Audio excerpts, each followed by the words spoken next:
بسم الله الرحمن الرحیم. پاکستان د چا دوست او د چا دښمن دا هغه موضوع ده چې په دې ورځ کې په نړیواله سطحه او مشخصا په امریکا کور باندې بحثونه ګرم شوي دي. د پاکستان دوه مخې پالیسۍ نړیواله اړویستې دي تر څو په دې هکله بالاخره پرېکړه وکړي. خو دلته په افغانستان کې سربیره پر هغه ټولو کورنیو ستونزو په بهرني سیاست کې حکومت ته یو شمېر کریډټ ورکول کیږي، یعنې ویل کیږي چې حکومت توانېدلی دی بهرني سیاست کې په دغه نازک وضعیت کې یو څه بریالی واوسي. او مهمه موضوع یا محوري موضوع هم پکې همدغه د پاکستان منزوي کېدل دي.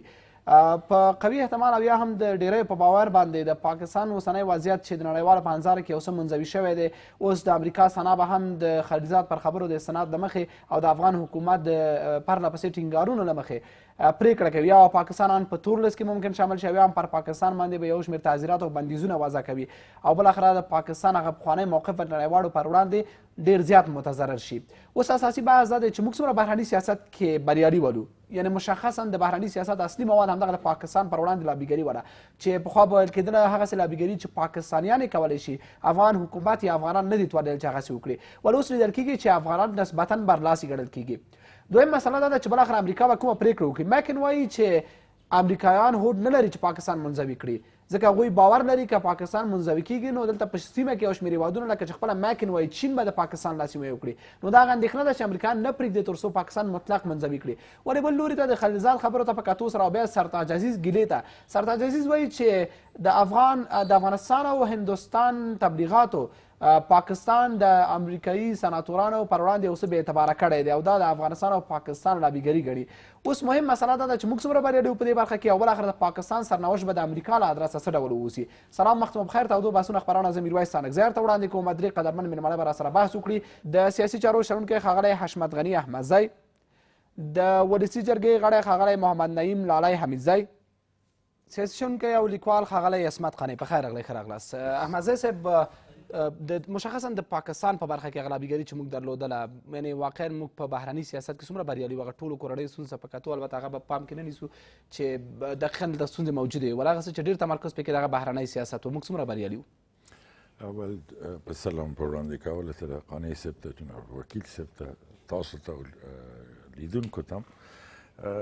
بریالیتوب که راسئ داسې وڅېړئ چې او درسته ده چې مثلا رئیس جمهور په دې باندې قانع کړل په اروپایانو یا امریکایانو باندې تاثیر چې د پاکستان مسله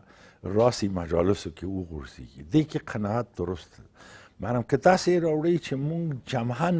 داسې یو پالیسي جوړه کړې ده چې موږ والي موږ وزیر موږ دا او بالکل د پاکستان د منزوي کولو دپاره حتی اقتصادي چوکاټو دې دپاره یو ترتیب نیولی چې مختلف مراحل ته راوړو، نه ګورئ له بده مرغه نه سر د دې چې د ډېر کېږي چې موږ کله کله په یو ډېر عادي شی هم له باسه نه مو چې ډېر 40 کاله غم لیدلی خوشحاله کېږو، موږ انسجام ډېر سخت له منځ نه شړېدلی ده. ګورئ موږ د وزارت خارجه کار دا دی چې نن سبا هره ورځ په دا تنظیم کې چې څه رقم کېدلی سي چې هغه دنیا چې ملګري مو دي هغې ته اسنادو دا راوړي. موږ امنیت ملي باید په دې کې کار ولري، موږ وزارت دفاع، موږ والیان دا بل منځ د ملک کې ګورئ ملت پاڅېدلی د پاکستان پسې، دې کې هېڅ شک نشته. مرم مامور د دولت مو ډېرتر له والیو دې نه مو نیولي، ډېرتره تر اوسه پورې هم د همهغوی په اخر کې چې کړي د دې تصفیه کول که ونیسي د چینه مونږ که هر څونه بین المللي چوکات کې وګټو بیرته محلي چې کې بایلو. بله مسله د دې دا ده چې درسته ده رئیس جمهور دنیا روابطو سره بلد ده، یو څه هم تاثیر په دې راوړل. مرم حکومت ته مو پام وي دا اعمال اینه اکتی مرم ګورئ آخري تمثیل د دې نظام پس له دې نظام نه کېږي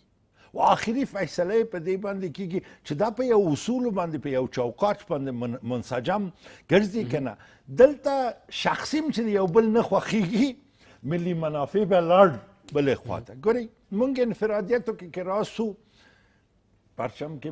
هلکان راغلي دي، د خلقنامو ادارې ته راغلي دي،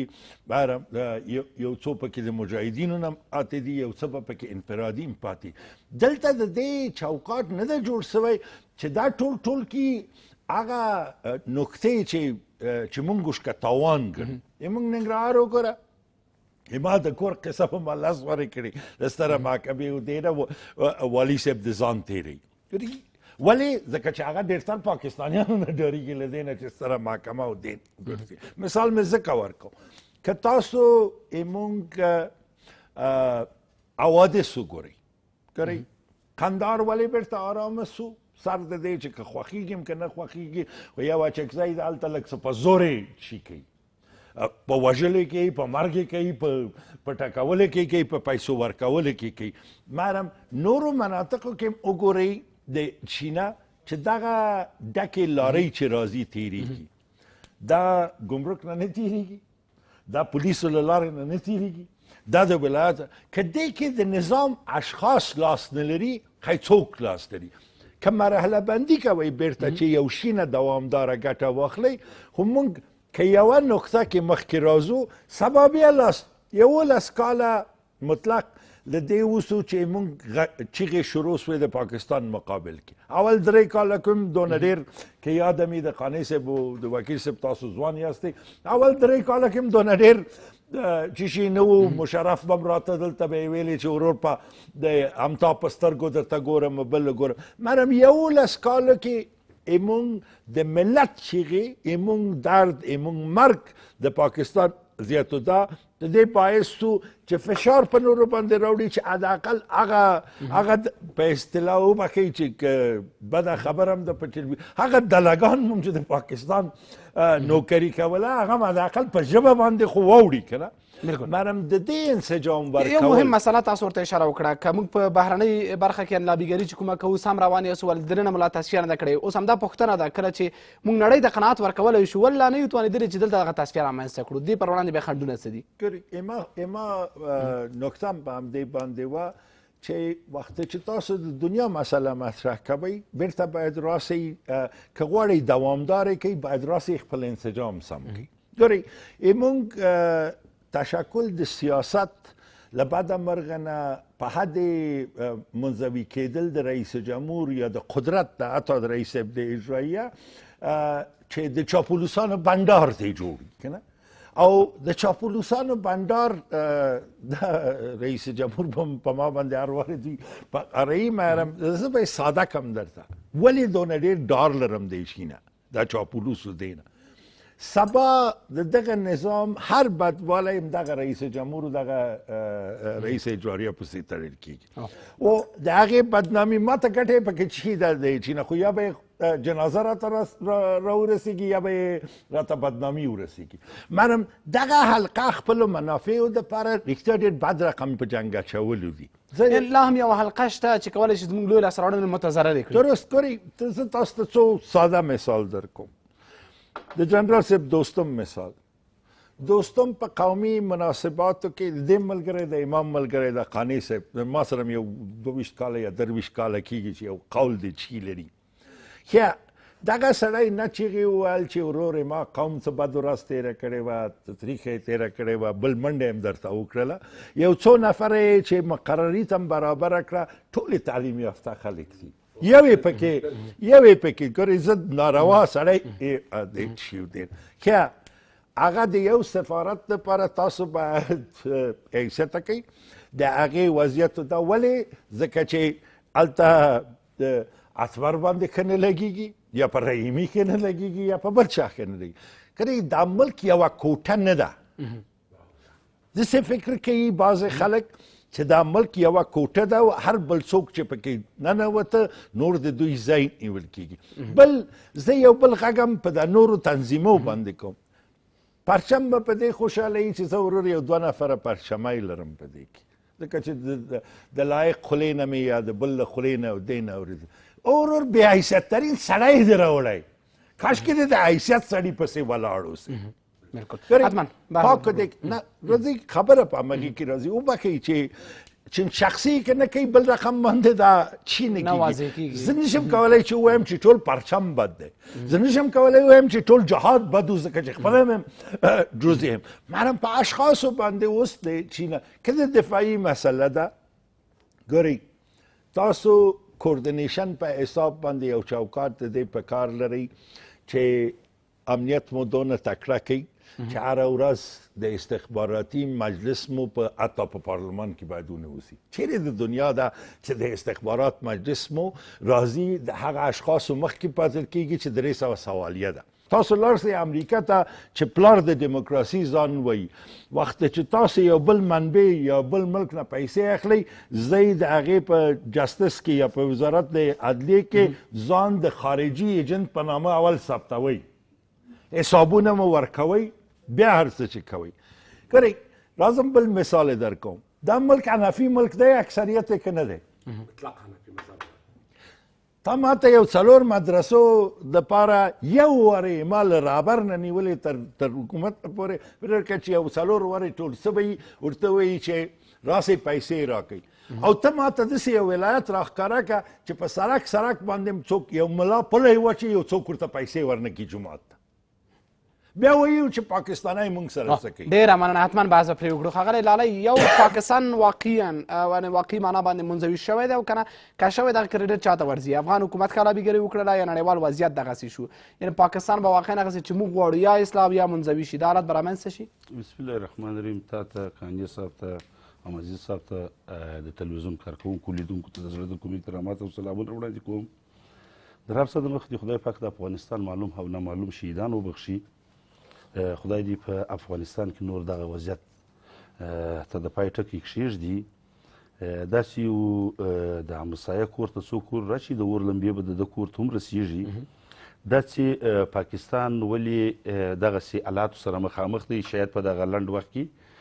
د دوی د ملکي او نظامي حکومت تر مابین شخړه راسي او نظامي حکومت یې د ملکي حکومت په مقابل کې ودرېږي او بیرته لکه د پخوا په شان باندې یو نظامي مارشاله په شکل باندې دغسې یو حالات هلته جوړ سي او سیاسون هم د حکومت سره په مشکل کې د نظامي حکومت سره او ملکي حکومت او نظامي حکومت سره په مشکل کې دی. هغه مذهبي ډلې چې هلته جوړې دي، هغه ټولې ډلې او د حکومت تر مابین یې مشکل روان دی. تاسو وګورئ په ټوله دنیا کې یوازینی یو مملکت دی چې څه چې تروریستي حملې کېږي هغه د ده پر نامه باندې تمامیږي یا که زه هر ځای د هلته یې روزنه لیدلي. په یو بحث څوک موږ ما خپله په یو بحث کې دا یو ځای نه 2-3 ځایه مو دا بحث مې کړی دي. ما ویل چې په ټوله دنیا کې څه چې تروریستان دي هغه پاکستانیان دي، مګر ټول پاکستانیان تروریستان نه دي. که تاسو ورته وګورئ په دغه اوس په سعودي کې چې کومې پیښې وسوې یا د پخوا څه د امریکا سره واخه راځه در لندنه پورې، په دا ټولو مملکتو کې بیا دا دنیاوال داسې نه دی چې په امریکا کې د خلکو پیسې چې راټولیږي، دا پیسې چې د دوی حکومت مصرف یې راځم باسه. دا وضعیت خو د 14 کاله نن پاکستان دې حالت ته راځي ولې؟ داسې دی، یو وخت هغه حالت ته به حتما رسېږي. تاسو وګورئ هغه څه چې پاکستان یوازې د افغانستان دپاره نه بلکې د دنیا دپاره کم تروریستي عملات ترسره کول، ډېره صدمه که افغانانو ته رسېدلي، د افغانانو په څنګ کې خارجیانو ته او بالخصوص خاص امریکایانو هم دغه صدمه ولیدله. او بیا داسې نه دي چې اوس امریکایان دلته په افغانستان کې نه دي وژل سوي یا د نورو ممالکو د ناټو په چوکاټ کې چې کوم خلک دي هغه نه دي وژل سوي یا هغه روپۍ چې دوی ته ورکول کېږي د تروریزم د ځپلو لپاره هغه بیرته پر دوی په د تروریزم په تقویه کې مصرفوي. بل هلته که اوس ورته وګورو موږ دغه څو پروژې د څو ډلې د ښکاره هلته په پاکستان کې اوسېږي. اوس د داعش ډله، داعش د سوریه دی که په عراق کې دی که په مصر کې دی، هغه هلته جلا خبرې دي. مګر دلته په افغانستان کې چې راړول دي یا په پاکستان کې چې کوم روزنه داعش ته ورکوي هغه ښکاره معلوم دی. حافظ سید مشر دی د داعش د لښکر په سر کې دی او په ښکاره باندې غږ هم پورته کړی دي. د دې په څنګ کې سمیع الله که بحث زموږ له زاویې وشي چې موږ څومره توانېدلي نړۍ ته قناعت ورکړو، واقعا مو قناعت ورکړی که نه؟ مکن جان مکن یو مطرح سناتور دی په امریکا کې، هغه چې کله هم خبرې کوي د خبرې اکثرا د امریکا هغه سیاستونه بیانوي. هغه وایي چې موږ نه غواړو پاکستان منزوي کړو، ځکه دا اندېښنه لرو چې بیا هلته به نور هېوادونه لکه چین وي چې د پاکستان لاس ونیسي. یعنې پخوا به موږ تشویش دا و چې موږ نه توانېدلی چې پاکستان سم تعریف کړو نړیوالو ته، اوس توانېدلي یو. داسې دی، دنیاوال داسې نه دي لکه موږ. هغه پر څوک چې ورته اعتمادي وي ورته اعتباري وي پر هغه باندې دوی سرمایه ګزاري کوي. په هغه وخت کې چې پاکستان ورته اعتمادي و اعتباري و دوی سرمایه ګزاري پر وکړه. اوس که زموږ په حکومت کې دوی هم سرمایه ګزاري کوي دا د دې معنا نه لري چې زموږ په ټوله حکومت باندې دوی سرمایه ګزاري کوي د ټول حکومت دوی در سترګو ښه راغلي دي. خپل احمدزي صاحب ځینې نکتو ته اشاره پکې وکړه د خبرو په تایید زه وایم در اوسه پورې ډېرې ستونزې زموږ سره شته. یو مې هغه خارجي سیاست دی یو مې داخلي سیاست دی. افغانستان مدام په د داخله څخه خراب شوی دی د باندې څه څوک دونه دغه جرأت نشي کولی چې افغانستان خراب کړي. په داخل کې وشونېږي در اوسه ساعته پورې په افغانستان کې داخل بیا په حکومت برابري کې په مشرتابه کې هغه د امسایګانو اجنټان یې بولي یا د امسایګانو سره کارکوونکي بولي در اوسه ساعته پورې شته. نو دلته که موږ اوس لاسته راوړنه وبولو چې پاکستان جوات ولاړی په پاکستان کې به داسې بد حالات جوړ شي یا دا داسې نه دی دنیاوال دا د دنیاوالو په مرسته باندې پاکستان د بې نه ځي داسې نه دی چې اوس موږ دا جرأت کړی دی. یعنې که موږ نه وي کړی تر دې بل امریکا ته ښه او مستند څه په لاس ورغلی وای چې اسامه بن لادن په ایبټ آباد کې پیدا شو ووژل شو ولې په هغې وخت کې د امریکا او پاکستان اړیکې دې حد ته رانغلې لکه چې نن راغلي دي. 2014 کې دې حد کې نه وي د پاکستان دغه کارونه هغه وخت هم کوله ولې وایي چې دا زموږ لاسته راوړنه ده موږ لابیګري کړې ده چې امریکا دې ته قانع کړله. داسې دی زموږ سره یوازې زموږ د حکومت نه زموږ د حکومت په څنګ کې د هندوستان سید اعظم چې کوم وخت د دوی په کانګرس کې د امریکا په کانګرس کې خبرې وکړې یا ځینې نور سندونه ښکاره پیدا سو یا د منصور خبره چې هلته په پاکستان کې وه یا د اسامه سره وخت راځه د طالبانو نور مشرتابه یا د تروریستي ډلې یا خپله مولوي سمیع الحق چې د طالبانو معنوي پلار دی یا دا اوس په دغه دنیاوال په دې باندې نه دی خبر چې د لښکر طیبه په نامه باندې کومه ډله چې په پاکستان کې اوسېدله په د افغانستان د جنوب پر طرف باندې د القاعده پر نامه باندې راواړوله د پر دغه طرف د مشرقي پر طرف باندې دغسې پر ځا د کونړ نورستان در بدخشانه پورې دلته د داعش پر نامه باندې راواړوله. خو دغه ټولو مسایلو باندې په دغه د دنیا په دې ټولو مسایلو باندې پوهېږي. تاسو وګورئ دنیا چې د یو چا سره روابط جوړوي هم د اقتصادو پر بنیاد باندې جوړوي. خود به ځینې رقابتونه په منطقه کې په افغانستان کې او په منطقه کې به وي یا نیابتي جنګو خاوندان به دلته وي مګر دلته که زموږ د حکومت په هغه وخت دستاور دي چې دوی یوازې نه چې هغه څوک چې دلته لاسوهنه کوي چې دنیا ته دوی قناعت ورکولی شي بلکې چې د خپله د حکومت په بدنه کې څو حکومت جوړ دي چې دا یو حکومت ځینې جوړ نه کړي دغه د اقتصادي ګټو پر بنیاد باندې سره راټول شوي خلک دي چې هر یو په هغه دغه د ملي ګټو خپلو شخصي ګټو ته متوجه دي چې د دغه خلکو څخه ځان خلاص نه کړي. دنیا زموږ څخه غواړي دا اوس تاسو ویل دی د ورسا په مجلس کې زموږ سره ښکاره غوښتنې وې که دا اوس د بروکسل کې مجلس سره روان دي که نور مجلس زموږ سره ښکاره غوښتنې لري د فساد سره پر ضد باندې مبارزه څنګه د فساد سره پر ضد باندې مبارزه کوي چې فاسد دي نو د فساد چیرې ورکېږي یا دا اوس هغه مسایل چې دا اوس ځینې خلک پکې اخته دي بعضې ډلې روزي دلته په افغانستان کې یا بعضې حزبونو او تنظیمونو در مابین بعضې خلک جنګ جوړي یا د قومو در مابین یا د منطقو در مابین څنګه کولی شي چې افغانستان د ښې خواته ولاړ شي. بله خبره تاسو وګورئ زموږ حکومت د سولې په پروسه کې کار شروع کړي. د سولې په پروسه کې اول خپله د ډاکټر صاحب ته ما خپله ورته وویل مال که ته غواړې چې په افغانستان کې سوله راسي دا سوله داسې نه ده چې اوس یوازې پاکستان ته وایي چې سوله راولئ یا امریکا ته وایه. په دغه خوشحال خان مینه کې د طالبانو یو 15-16 مشران ناست دي دا سلام ضیب دی وکیل احمد متوکل دی ملا مجاهد دی رئیس د باغرام دی ابل ملا سلام دی دغه خلک په کار واچوي چې تا ته سوله راولي. په دې په څنګ کې دا نور خلک هم سره راټول کړي. تاسو ویل د هغه ورځ د سولې د شورا معاون رالی خبرې د حکمتیار صاحب په مورید باندې خبرې وکړي چې د انتخاباتو په کمیسیون کې غواړي یا بیرته پر شا سولو. دا اوس که موږ ورته وګورو زه دا یوه خبره درته کوم طالبان هم دغسې دي لکه دا زموږ د وحدت ملي حکومت هر یو خپل پر سر باندې اخته دی. دا اوس 8 ډلې په طالبان کې ښکاره 8 ډلې دي دوی خلک وایي 2 ډلې یا 3 ډلې یا ښکاره 8 ډلې دي که د شمار کې که داعش دی القاعده د سرازه د لښکر طیبه د ملا مدرسول ډله د ملا عمر ډله د ملا منصور د بل په قطر کې چې ناست هغه خو بیا جلا پر غزوي وایي هغه وایي موږ ګز د افغانانو سره خبرې نه کوو د خارجیانو سره کوو. دلته یو شی په کار دی ګوره یو حکومت دی یو نظام دی. حکومت مکلف دی چې د افغانستان د خلکو دپاره هغه وعدې چې دوی کړي دي هغه زمینه برابره کړي. اوله مسله دوی راکړه چې سوله موږ کوو دویمه مسله ښه امنیت راولو، اقتصاد سمو. خو دا لګیا دی نه د پاکستان منځوي کېدل هم د یو هغه مسلو څخه د سولې د هڅو یوه برخه ده. ګوره د پاکستان په منځوي کېدو باندې زموږ په مملکت کې اقتصاد نه سمیږي. ولې سوله او امنیت کې تاثیر لري؟ بالکل یې لري. تاسو وګورئ هر هغه څوک چې دغسې رویه کوي د همسایه سره، لکه دا موږ چې اوس د پاکستان سره اخته یي، د بدیل لاره پسې وګرځېږي. باید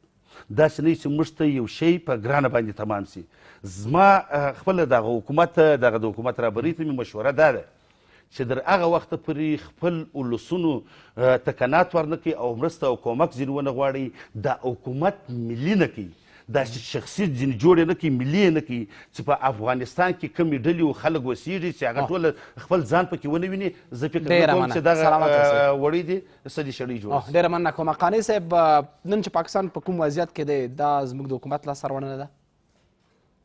بسم الله الرحمن الرحیم. جناب احمدزي صاحب، جناب وکیل صاحب ته، تاسو ته د شمشاد لیدونکو اورېدونکو ته سلام. زه فکر کوم چې دا مرحله چې موږ تاسو پکې اوس، خو د نړۍ هغه سیاستونه چې په دغه سیمه کې تر اوسه پورې روان وو، د هغې یو فصلي که نه لکه فصل چې پخېږي، د هغې نتیجه هم ده.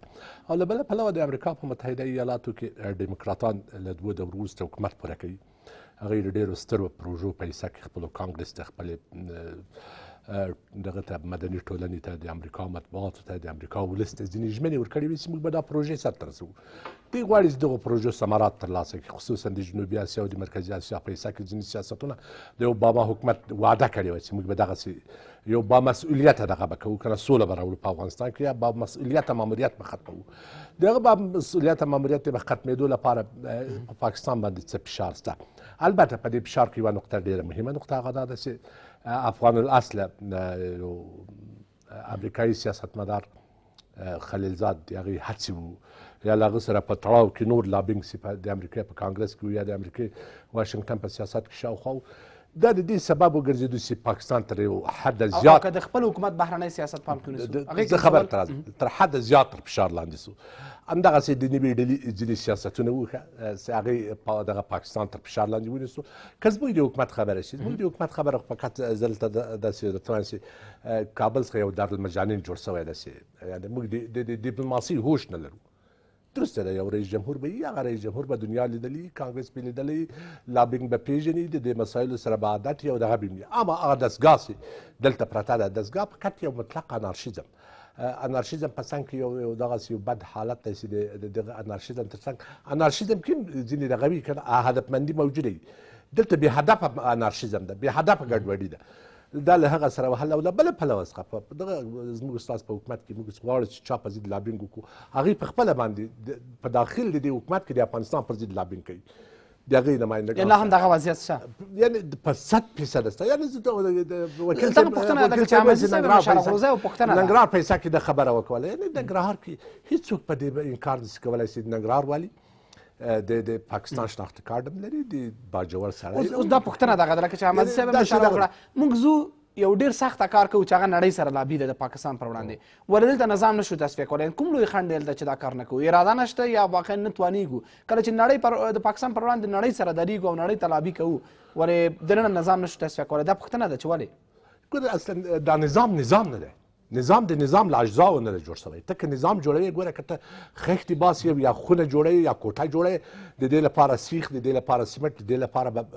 خښتې و دا ټول به کوي. اما په دغه نظام کې هغه اجزاوې چې نظام ځینې جوړ شي هغه نه دي ګډې. دا فقط ته کوشش کوي چې له یو لرګو څخه یو شی جوړ کړي، هغه هم نیم کوږ دورې تللی، یو لرګي سر را دغه ده او د بل دغه ده، یعنې یو کوټه نه ده جوړ، عمارت نه ده جوړ په هغه شکل باندې چې د عمارت لپاره اجزا موجود. دلته ګوره موږ تاسو لومړی خو دغه ده چې بلې ده حکومت د اساسي قانون پر بنیاد ده. هغه څه چې موږ تاسو د فارمولا درلوده چې دغه فارمولې په نتیجه کې به موږ دغه جوړوو که نه، یا دا دوا جوړوو نظام، په هغه کې ولس ده و، ډیموکراسي ده و، انتخابات ده و، ازادي ده و، منډیټ ده و، منډیټ ته احترام ده و، نورو مسایلو کې دا دغه هیڅ شی نه ده، فقط انتخابات وسو پرته له دې چې یو څه چې معمول ولا دا نظام تر سختو نیوکو لاندې و، دا حکومت تر سختو نیوکو لاندې و، خصوصا په کورني سیاستونو کې ځینې مسایلو کې، ولې حتی د حکومت منتقدین هم اوس پر دې اعتراف کوي چې بهرني سیاست کې بیا خصوصا د پاکستان پر وړاندې موږ یو څه لرو لاسته راوړنې. هېڅ نه لرو. زه ګوره هیڅ یې نه لرو که یعنې دا څنګه چېرته کیدای شي د امریکا په عامه ذهنیت کې یا د دیموکراتانو دوره نه وای رسولی دغسې یو زماني حالت ته دغسې یو زماني سرتاج عزیز خپله وایي چې د افغانانو او هندیانو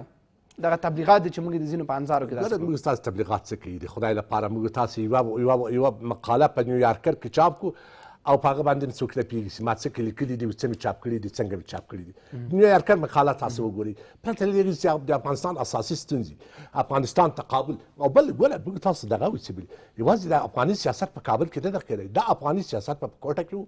دا افغاني سیاست په پېښور کې و دغه افغاني سیاست په سیند کې و د پاکستان په داخل کې افغانستان لابینګ درلودی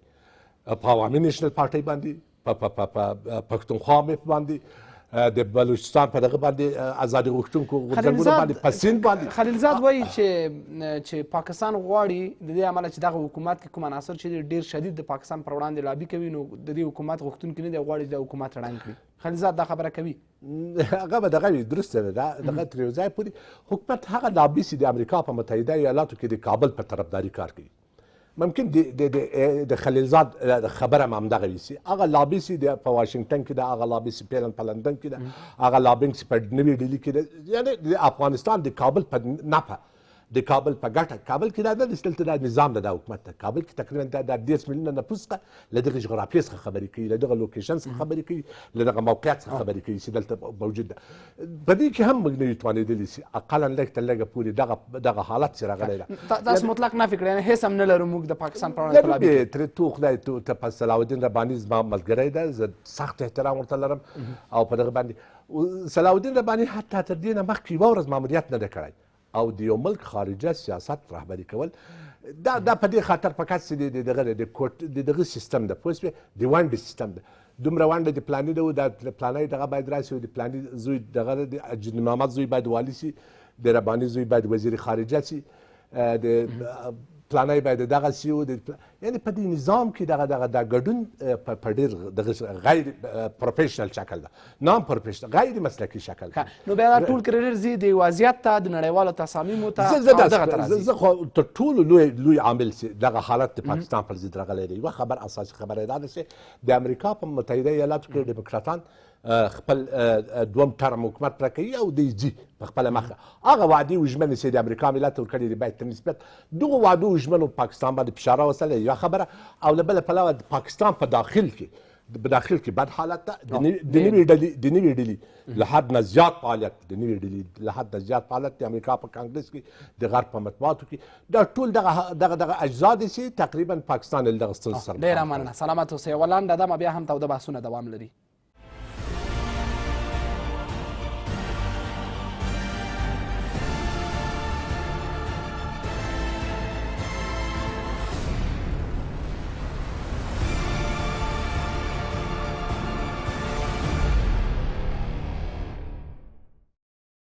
بیا هم ښه راغلاست ښاغلی احمدزی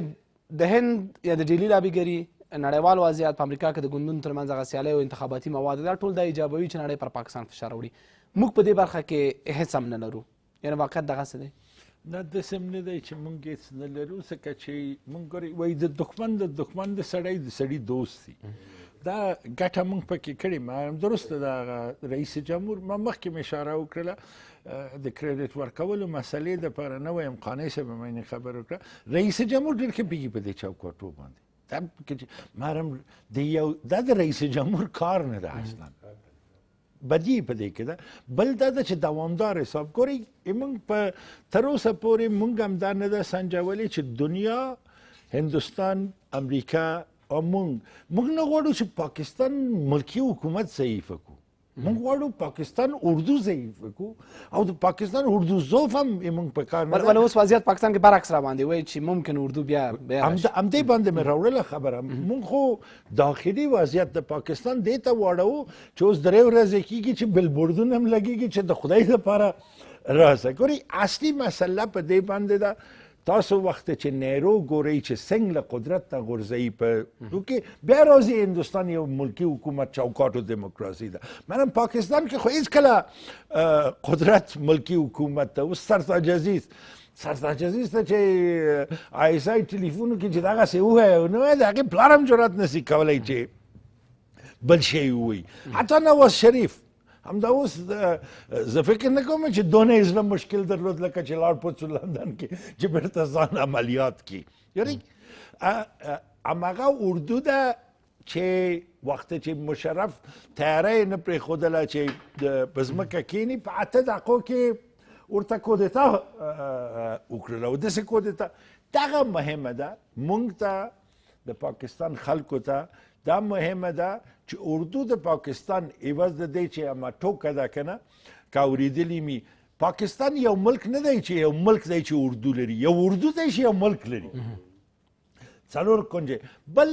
حتی یو نکته چې ډېر ضعف یې د افغانستان په میډیا او دی کې ځکه چې موږ خو په رښتیا نه غواړو چې پاکستان سره دښمني وکړو ماره موږ هغه احساسات هم له منځه راوړلی اوس ګورئ بیا هم قانع صاحب یو خبرې ته ښه اشاره وکړه ګورئ دا خو نه کېږي چې موږ مناسبات د بلوچ مشرانو سره هم له لاسه ورکړو د پښتنو مشرانو سره هم له لاسه ورکړو د پاکستان پښتنو حتی د هغې خوا هزارګان یا ازبکان یا نور چې دي بعضې خلک خو دا نورو ملګرو نه هم داسې فکر کوي چې دا موږ پښتانه چې دا ډیورنډ میران یادو ځکه چې یوازې موږ پښتانه هغې خوا ته پاتې دي مانم خو هر قوم نه د چینه و دا مناسبات هم خو اوس له بده مرغه نه ګورئ دا خو ټول یو رئیس جمهور نسی کولی دا وظیفه د یو رئیس جمهور نه ده دا وزارت سرحدات خیلی چیشی ده پاره هو یا قبایل چی ده ده چیشی نه اوس خو چیزده وزارت سرحدات تا ایمون که هزارگان ناستی په وزارت سرحدات کی زه پوی نشم چې دا مرکزی افغانستان است وقت نه سرحدات و قبایل سو کری وظایف ګډوډ سوي دي هر څوک ځان او بل بیا هم په یو نکته باندې تکرار کوم دغه ملک دا ورې هغه سابقه ملک هم نه دی بل دغه ملک یوه کوټه هم نه دی او دغه غولول چې په دې باندې یا دا رقم چې بعضې خلک فکر کوي چې خوله چوپولی سم خوله هم نشي چوپولی اوس بل بحث دا ده چې امریکا څه کوي روسیې پرېکړه امریکا به څه وي تاسو به صنعت ځینې احتمالي تصمیمونه په هکله م اورېدلي وي چې ممکن پاکستان باندې بندیزونه زیات کړي یا ځینې خطرناکې پرېکړې وکړي امریکا به آخري پرېکړه د پاکستان په هکله څه وکړي څه وکړي مهم به دا وي چې څه وکړي چې موږ په ګټه تمام شي مهم هغه احتمال څه دی څه به وکړي اول خو څه لابي چې شروع سوې ده یو څه یې موږ د ملګرو نه څه نورو نه او دا ده بېګا چې څه خبرې کولې چې اول په دې غټو جنرالانو د پاکستان باندې د دوی په اکاونټو دې باندې یو فریز ولګېږي د دوی پیسې له اختررامان نیولې تر رفع دی نه په میلیونو ډالرو باندې چینولي اول د دغه دویم دا ده چې د دوی په تګ راتګ باندې بندیز ولګېږي درېیمه مسله یې عمده مسله ده لیک به یې نه یې کړی میډیا او دې ته خو خبرې کوم کمال به په دې کې چې نه نوی شهزاده د سعودي څه کمال کوي څه یې چې امریکایانو ته واده وکړه او څه یې ښکاره کړي هم دي چې ویې کړل اول خوا امر بالمعروف و نهی بالمنکر یې بند دویم دا ده چې په وهابیت په حلقې باندې فشار راوستلی چې دوی اکاونټونه او دا نن کې که دغه کار یې اوس وکولی چې دغه پیسې چې سعودي نه او قطر نه را روان دي پاکستان ته بندې کړل لکه چې همدا اوس که تاسو وګورئ 40% مدارس د پاکستان باندې د یو کال یو نیم کال جنگ د سوریه او عراق او د یمن تاثیر کړی ځکه چې هغه عربان هلته پیسې لګي دلته یې نه لي که دغه پیسې پرې بندې شوې او یو تحریم په جنرالانو د پاکستان ولګېده وضع بیرته تغییر کړي اوس دغه څه چې تاسو وړاندیزونه په توګه مطرح کړی وړاندیز نه ده کار پرې روان ده دغسې به وشي کار پرې روان ده وړاندیز اما خبره نه ده یعنې موږ هم باید ګورئ یو شی باید موږ خپلو خلکو ته واضح کړو ګورئ یو خو دا ده چې کله کله احساساتي کېږو داسې غږېږو چې فقط وایي چې په هندوستان باندې مین اوسو مسله د دې نه ده پاکستان خلکو موږ سره څه بد نه دي کړي دا مسله نه ده منم د پاکستان اردو له بیخ نه موږ سره سم وضعیت نه ده کړی موږ ډېرترین نقطه چې هم د پاکستان د تباهي باعث ګرځي ګورئ 25 نه تر 35% پورې بسته عاید د پاکستان د دوی په جب کې ده قدرت د دوی په لاس کې ده دا نه قانون د اساسي د پاکستان دا شی ورته منلی دا تش د توپکو د چیزې په زور کوي و د دغه غیر پیسو په چوکاټ کې ګورئ مونږ جهاد وخت کې قانع صاحب ښه به پې یاد وي مونږ یو اشتباه وکړله پر دوه اشتباه مو وکړه یو خو دا مو پرېښودل چې پاکستان مونږ ته خوښ کړي چې څوک مو بشه دویمه اشتباه مو پس له هغوی نه مو کړل چې پرې مو ښوده چې ISI د امریکې کومک او د نور دنیا کومک مستقیمه قماندانانو ته په خپله ورکړي یعنی دوه تاوانه یو 3000 نفره مو دلته پروتوکول په حساب باندې نجیب دوی ته له لاسه ورکړل یو څه مو پاکستان ته دایمي نوکر کړل دا نکته و اردو ته مو کړله ګورئ ملکی حکومت د پاکستان همدا اوس هم جرأت د دې نه لري نواز ته سل نور مصنوي زړه مور وتړه چې دا ISI دی ته دا یو دنیا لابي غواړي ډېره مننه والنهایتا وضعیت هغه مطلوبې خواته روان ده چې د موږ په ګټه تمام شي وضعیت ګورئ وضعیت ملک کې د مطلوب روان نه دی کنه دا مهمه دا خو بیا یې باید بیرته راوړم وطني کم ته چې اداره د بیرته دونه سمه نه کې چې مشکل هیڅ حکومت نه ده چې ونه لري حتی خپل وزیران چې خپله یې خوښ کړي مرم دا خبرې نه د تلویزیون دی نه د رادیو دی که د سیاست مسلې بله مسله تاسو وایي یو اجماع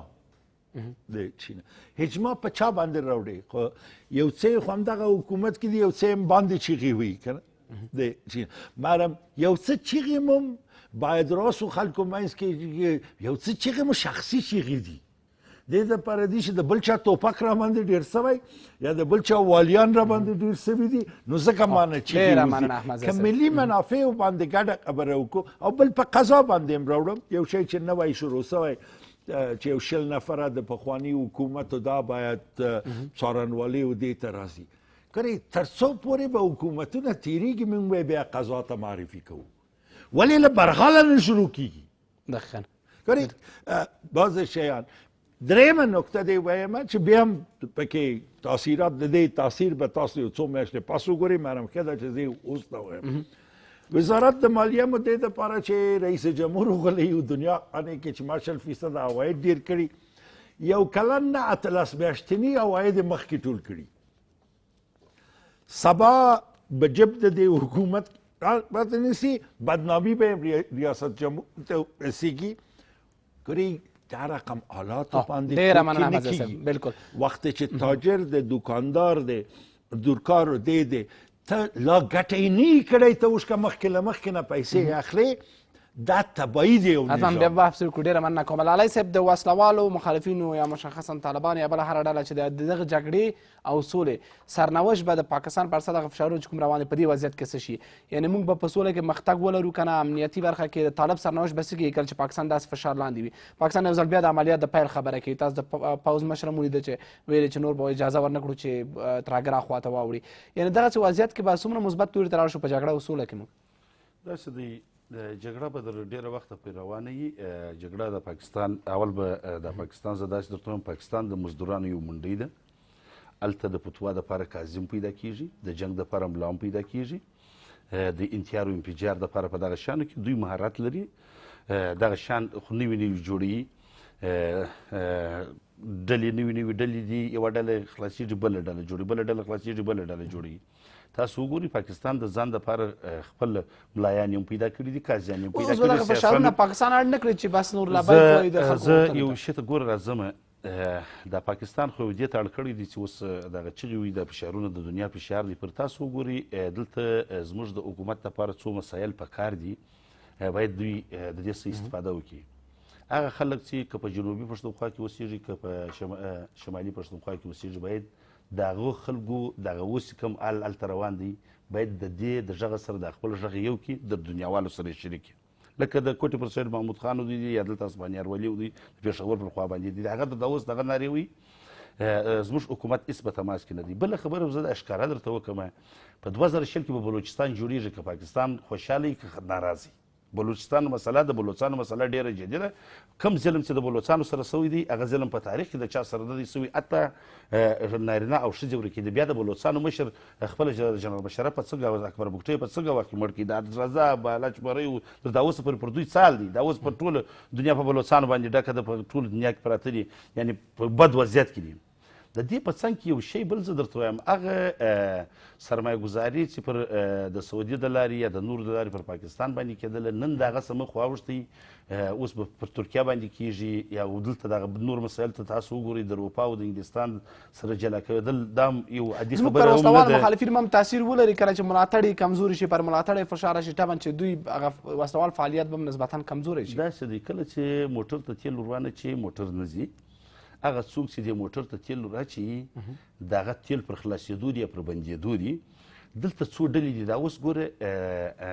یو ډله د افغانستان څخه تللې وه قطر ته یوه د یو موسسې د لارې تللې وله یو بګواش په نامه باندې یو موسسه وه د موسسې د لارې تللې وه هغه باس کړي یو بله ډله تللې وله دوی کوشش د دې کوي چې هغه به زموږ سره سوله وکړي د هغو پیشنهادونه مشخص وو په اول ګشت کې چې موږ ته درځو په حکومت کې ځای راکړي بالخصوص په نظامي سکتور کې ځای راکړي جنرالانو یا د وزارت دفاع او داخله او امنیت کې ځای راکړي. نو حکومت دې ته غاړې کښېنښولې ولې ورکولی هم نشي خو دلته فشارونه دي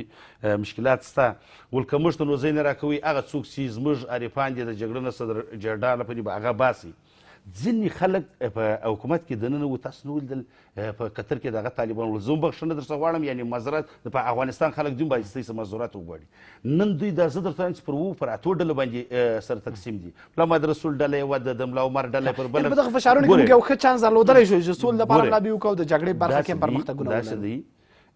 د سولې لپاره یو ښه میکانیزم ته ضرورت دی. د سولې لپاره باید سړی د هغه چا څخه استفاده وکړي د چا په وجود کې سوله راتلی شي. په دغسې اوس که موږ دغه وضعیت ته وګورو په دغه وضعیت کې اوس سوله راتلی شي د دې خلکو په وجود کې. بله خبره چې زه داسې په ښکاره باندې تا ته وکړم اوس دغه مسله د پخوا او د اوس مسله سره جلا ده. هغه په دې خاطر باندې سره جلا ده اوس چې دنیاوال پر پاکستان باندې یا د فشار اچي یا دغه طالبانونو پر ډلو باندې سره تقسیم شوي دي دا اوس هغه وخت را رسېدلی دی چې نور به د افغانستان په کوم سرحداتو کې چې د قبایلو پر نامه باندې کوم جنګ روان دی دغه جنګ به انتقالیږي پر بله خوا باندې به ځي. کوم ځای چې هدف نیولی و اوس هم چې کوم جنګ په دغه زموږ پر سرحداتو کې دی یا په دا ولایتو کې شروع دی دا مشخص خبرې معلومه ده ډیورن اووه دروازې څلور دروازې دغه خبرې شوې. تاسو زموږ سفیر نه ولید په پاکستان کې چې سفیر ولو چې دغه غږ پورته کوي پر خپل اوس خو دغه سوشل میډیا څخه ټوله زموږ د امنیتي ملي رئیسان لا اوس د دې څه کار اخلي چې دغه خو پرېږده سفیران چې زه به یا به دلته په تورخم کې کار بندېږي یا به زه استعفا ورکوم یا د اسناد ښکاره کوم دغه خبرې داسې سرحدي سولې ګوره تاسو وګورئ دلته د دنیا یو خو د دنیا موږ ته لاس رایله دي بل موږ په داخل کې هم ځینې مشکلات لرو ځینې ستونزې لرو که دغه ستونزې ته د افغانستان رئیس جمهور صادقانه رسیدګي ونه کړي دلته به په داخل کې غټ مشکل جوړي د هغه یوه خبرې ته چې مې پرېږدي بره به زه د عباس دا رقم درته راوڅرخوم چې دغه څو نقطو ته اشاره پکې وشي د رئیس صاحب جمهور پر شاوخوا باندې ځینې افراد و اشخاص د شخصي ګټو په خاطر باندې ځای نیولی دي هم نه غواړي چې سوله راسي هم غواړي شخصي خپل شخصي عایدو ته در ملي ګټو ډېر ارزښت ورکوي او هغه خلک چې په د حکومت کې د دوی سره کار کولی سي یا هغه خلک چې د دوی سره د سولې په پروسه کې کار کولی سي نه غواړي هغه د خپلو شخصي ګټو په خاطر باندې په داسې هم د ډاکټر عبدالله په دې شکل باندې دی اوس وختو کې چې زه د کومه ځایه پورې معلومات لرم یا به ډاکټر صاحب اشرف غني پر شاوخوا چې یا د ډاکټر عبدالله پر شاوخوا چې خلک راټول دي یا به د دغه خلکو سره دی پاتېږي دغه خلک به دی د ځانه سره پرېږدي یا به د افغانستان خلک او دنیاوال مخ ځینې اړوي نو د فساد سره پر ضد به مبارزه ستا سره په څنګ کې فاسد ناست د مواد مخدرو سره مبارزه د مادونو غله د قراردادو غله زه وایم زه نه ټول افغانستان خلک وایي چې موږ سوله غواړو د ټول افغانستان خلک وایي چې موږ امنیت غواړو د ټول افغانستان خلک په دې خوشحاله چې پاکستان باندې دونه فشار راشي یوه استفاده دې زموږ حکومت وکړي د پاکستان کې هغه سیاسون چې د افغانستان په طرف باندې نظر لري یا د پاکستان د ملکي حکومت په مرسته باندې د دوی پوج او آی اس آی دې وټکول شي او دنیا دې د ځان ملګري خاني صاحب که زموږ د هڅو پایله هم نه وي ولې یو چانس دی د موږ دپاره دغه وضعیت څه باید وکړو وړاندیز څه کېدلی شي او بل دا چې نړۍ د خط آخر ته رسېدل ده آخر به د پاکستان په هکله څه پرېکړه وکړي دغه شپې ورځې دي چې ممکن نړۍ نور خپله وروستۍ پرېکړه د پاکستان په هکله مشخصا امریکا د سنا خبرې به تاسو اورېدلې سنا دوه درې انتخابه لري چې یو پکې انتخابوي او د پاکستان په هکله خپله پرېکړه کوي دغسې موږ دغه چانس څخه څومره ګټه اخیستلی شو زه په بشپړ باور ویلی شم چې افغانستان چانس لري افغانستان ته یو خوشبختي په لاس ورغلی رسي د دغه نیابتي جګړه کې د سولې په جهاد کې په هغه جهاد کې چې د سیمه کې استقرار راسي ثبات راسي غوره دغه لري که امکانات لري غوره دا امکانات په وروسته کال ښایسته فرصتونه دي ښکلی فرصت دی دا له دې فرصت څخه ډېره لوړه استفاده کول پکار دي هغه په دې خاطر باندې موږ نه غواړو چې پاکستان د یو مملکت په توګه نه له منځه دې لاړ شي پاکستان یو ګاونډی ده موږ ورسره ګزاره کول غواړو موږ ورسره ښه روابط پالل غواړو موږ ورسره تجارت غواړو موږ ورسره فرهنګي تبادلات غواړو موږ په نورو ډګرونو کې ګډ کار ورسره کولی شو په دې خاطر باندې چې پاکستان فقط د عظمت طلبي او یا په افغانستان کې د مداخلې لاره پرېږدي او د ورور هیواد په توګه باندې د افغانستان استقلالیت د افغانستان ګټو د افغانستان او لاندې هم که راته وویل چې نړۍ به څه کوي بالاخره نړۍ د پاکستان فقط لکه ما څو درته ویل چې لکه احرامونه چې په مصر کې د مصریانو د سیلګرۍ یا د سیاحت دغه د عواید راټولي همدغسې تروریزم د پاکستان لپاره عواید راټولي پاکستان نور تروریزم د یو صنعت په توګه باندې د مملکتونو پر ضد د استعمالي دا د پاکستان د خلکو دغه دلته څلور انتخابه کېدلی شي یا به هغه لوی احتمال چې پاکستان به تجزیې خواته ځي یا پاکستان د ځینو تحولات چې دننه پاکستان کې به راځي اصلاح کېږي به او یا پاکستان داسې یو هېواد غوندې کېږي لکه د خلیلزاد صاحب خبره شمالي کوریا غوندې او یا هم پاکستان بالاخره منزوي کېږي او یوازې ولاړ بندیزونه په وضع کېږي زه فکر کوم چې د افغانستان او د پاکستان د خلکو ګډ کار د دې ګډ فعالیت د دې ګډه مبارزه دا کولی شي پاکستان کې نظامګران په ځای باندې کېنوي او دا زموږ جګړه نه تنها د افغانستان د منافعو لپاره ده د پاکستان لپاره هم ده د پاکستان د استقلالیت لپاره هلته د مدنیت لپاره هلته د مطبوعاتو د ازادۍ لپاره هلته د ډیموکراسۍ د تقویت لپاره هلته د سیول حکومت د تقویت لپاره په دې ټولو عرصو کې موږ د پاکستان غږ اوچتو اصلا موږ د پاکستان د خلکو لپاره هم جګړه کوو د تروریزم پر ضد کومه جګړه کوو دا تروریزم چې د پاکستان نظامګران د افغانستان پر ضد باندې د نیابتي جنګ په توګه استعمالوي دغه تروریزم د پاکستان د خلکو ګټې ګواښي د هغې تجارت له منځه وړي مرکزي اسیا ته د هغې رسیدګي له منځه وړي په نورو ډګر د پاکستان ډیموکراسۍ ته تاوان رسوي د پاکستان مطبوعات تر قید لاندې نیسي او هلته یوه ډله نظامګران تقویه کوي زموږ دغه ښکلي فرصتونه په دې خاطر د سیمې د پاکستان په خلکو غږ وکړو سیمه ایزه اجماع له ځان سره ملګري کړو قوي دغه وکړو لابینګ وکړو نه تنها په کابل کې بلکې په ډیلي کې په اسلام آباد کې د خدای لپاره په اسلام آباد کې تر اوسه پورې پرته له یوه سفیره ماسي وه موږ اقلا دونه د لابینګ لفظ تعریف کې دغسې یو ډیپلومات نه لرو په ټول پاکستان کې د لابینګ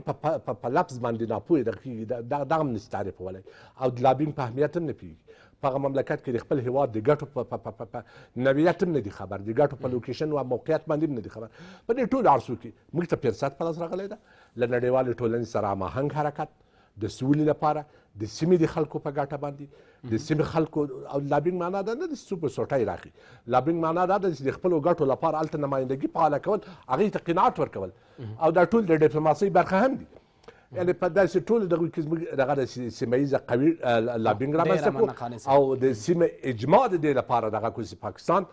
له دغو لارو څخه پاکستان په افغانستان کې د ستراتیژیک عمق په اهدافو پسې دی او د دې لپاره نیابتي جګړه تروریزم د سټیټ پالیسي په توګه دغه کوي او دا فشار باید نور هم پسې مضبوط شي ډېره مننه کوم له درې واړو مېلمنو څخه او د بحث موضوع مو همدا چې پاکستان به بالاخره دا ثابتوي او یو واضح دریځ به نیسي د پاکستان دوه مخې پالیسي نور نړۍ ته زغملو وړ نه ده د امریکا د کانګرس وروستي اظهارات د امریکایي سیاستوالو او دغسې د افغانانو له ادرس یو شمېر لابي چې هلته شوې ده دا مو د بحث موضوع وله چې واقعا پاکستان به منزوي شي او که نه یا به نړۍ یا مشخصا امریکا د پاکستان په هکله وروستۍ پرېکړه څه کوي او بالاخره دا وضعیت زموږ څومره په ګټه ده او یا هم د دغه وضعیت امتیاز چاته ورځي د مېلمنو بحث مو واورئ تر یو حده پورې افغانانو په ټولو کې البته او نسبتا ځینې مواردو کې هم حکومت توانېدلی دی یا شخصا رئیس جمهور توانېدلی دی چې په دې برخه کې یو ښه لابیګري وکړي او یو څه لاسته راوړنې ولري ولې تر ډېره دغه اوضاع هم په دغه برخه کې رول لري او دغسې د ډیلي لابیګري او د نړۍ یو شمېر لوی تحولات یا په امریکا کې ټاکنو داخلي مواد چې کوم دي هلته سیاستونه ټاکي کله کله دا ټول د دې لامل شوي دي چې بالاخره پاکستان دغه وضعیت ته راولي ولې دا ځل به په واقعي معنا سره نړۍ د پاکستان په هکله وروستۍ پرېکړه کوي